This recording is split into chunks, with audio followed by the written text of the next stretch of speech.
गुरुर्ब्रह्मा गुरुर्विष्णु गुरुर्देवो महेश्वरा गुरुर साक्षात परब्रह्मा तस्मै श्री गुरवे नमः। सभी साधक बंधुओं को आत्मज्योति को साष्टांग प्रणाम।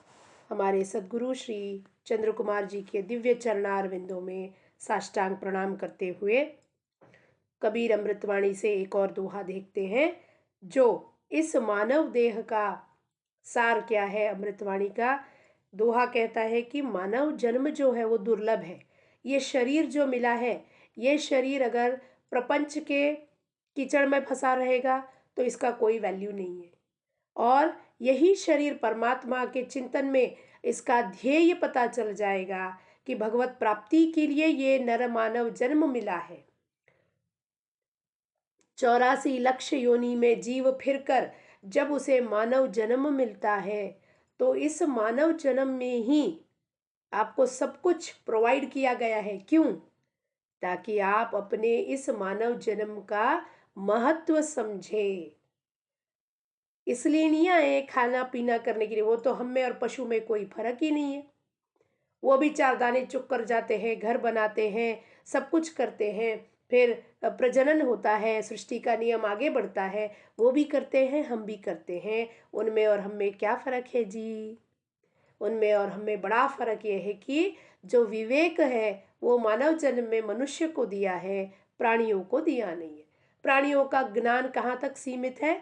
चारा खाना, अपने आप को दुश्मन से बचाना, अपने लिए घर बनाना, बस इतने तक ही उसका ज्ञान सीमित है। और असीम ज्ञान मनुष्य को दिया है ताकि इस नर जन्म में इस शरीर को धारण करने के बाद जीव तुम अपना उद्धार किस प्रकार करोगे ये सोचो, समझो और अपना उद्धार करो, भगवंत का साक्षात्कार करो, भगवान में एक हो जाओ। क्या कहते हैं कबीर जी महाराज? जीवन कोय समझे नहीं, सुवा न कह संदेश, तन मन से परिचय नहीं, ताको क्या उपदेश। जीवन कोय समझे नहीं, सुवा न कह संदेश, तन मन से परिचय नहीं, ताको क्या उपदेश कबीरा, ताको क्या उपदेश। कबीर जी महाराज कहते हैं कि मानव जन्म में आकर मानव देह धारण करके जीव अगर ज्ञान, ध्यान, संत उपदेश, संत वाणी, संत की संगति के अनुसार वो अगर अपने आप को समझकर बदलकर इस अपॉर्चुनिटी को, संधि को उसका उपयोग नहीं करता, इस शरीर का सही इस्तेमाल नहीं करता, तो फिर जब वो शरीर नष्ट हो जाएगा, क्योंकि शरीर जो है वो काल के परिमिति में है, टाइम एंड स्पेस जिसे हम कहते हैं, उसके अंदर उसको लिमिटेड अवधि दिया गया है शरीर को।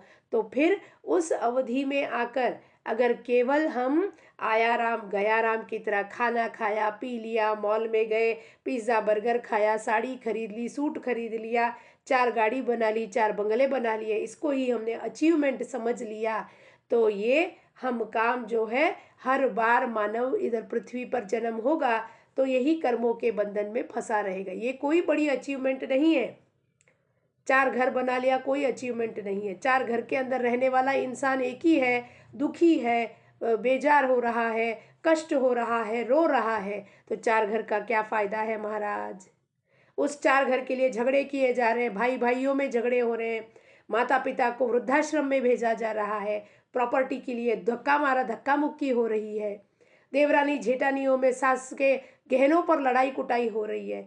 तो ऐसे जीवन को हासिल करके क्या करने वाले हैं हम?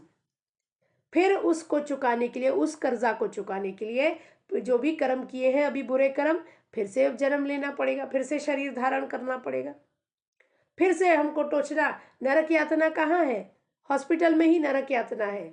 शरीर जर्जर हो गया है, डॉक्टर आके वो इंजेक्शन और वाइल जो कहते हैं सलाइन लगाते वक्त लगाते हैं, शरीर साथ नहीं दे रहा है, जर्जर हो गया है, तकलीफ हो रही है। नरक कहाँ है महाराज? यही है। फिर क्यों हमको नरक, हमको क्यों दुख है? जो कर्म किए हैं बुरे उसको कौन भोगेगा? शरीर ही भोगेगा। अब इस कर्म के बंधन से छूटना है, इस नरक यातना से छूटना है, तो इस शरीर का उपयोग सही इस्तेमाल करना है। वो है साधु की संगत करनी है। साधु की संगत करने से पता चलेगा शरीर इन उपभोगों को भोगने नहीं आया है, परमात्मा की प्राप्ति करने के लिए आया है।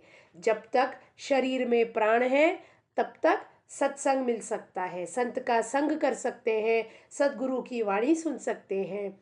लेकिन शरीर से प्राण चले गया तो शरीर को बाहर रख देंगे, बॉडी को लेके जाओ कह देंगे। फिर ये जो शरीर में हमको परमात्मा ने कान दिए हैं, वाचा दिया है, जीभ दी है, ये सब क्यों दिया है? कान दिए हैं परमात्मा की कथा श्रवण करने के लिए, सत्संग जाने के लिए, परमात्मा के गुणगान सुनने के लिए, कीर्तन भजन सुनने के लिए। मुंह दिया है भगवान का नामस्मरण करने के लिए, नाम जप करने के लिए, परमात्मा के बारे में बोलने के लिए, परमात्मा के दिव्य कथाओं का गान करने के लिए। आंखें दी है परमात्मा की मूर्ति, प्यार से, प्यार भरी नजरों से उनको भक्ति से देखें। पांव दिए हैं प्रदक्षिणा करने के लिए, तीर्थ यात्रा करने के लिए, और मस्तक दिया है उनके सर में चरणों में झुकाने के लिए। ये शरीर का उपयोग इस प्रकार से हुआ तो ये शरीर दिव्यमय शरीर बन जाएगा और परमात्मा के चरणों में उसका समर्पण हो जाएगा। कबीर जी के चरणों में दोहा पुष्प रूपी दोहा अर्पण करते हुए लोकाहा समस्ताहा सुखिनो भवन्तु। जय कबीर।